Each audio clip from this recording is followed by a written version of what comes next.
अस्सलाम वालेकुम नाजरीन, उम्मीद करता हूँ आप सब खैर व आफ़ियत से होंगे।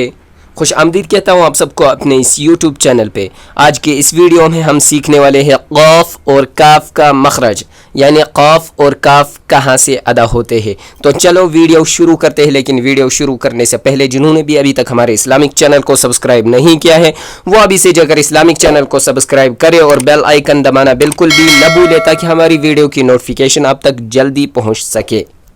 दोस्तों, इस स्ट्रक्चर को अच्छी तरीके से अपने जहन नशीन करें।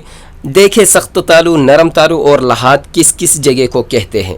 दोस्तों, क़ाफ़ के मखरज है ज़बान की जड़, जब कव्वे के करीब से नरम तालु के साथ लगे तो इससे क़ाफ़ अदा होता है। कव्वे यानी लहात, जैसे कि हमने पिछले स्ट्रक्चर में देखा, लहात कहते हैं कव्वे को। स्ट्रक्चर में भी अच्छी तरीके से नज़र आ रहा था। अब देखते हैं काफ़ को। काफ़ की जगह से ज़रा सा नीचे मुंह की तरफ जानिब हट कर इससे काफ़ अदा होता है।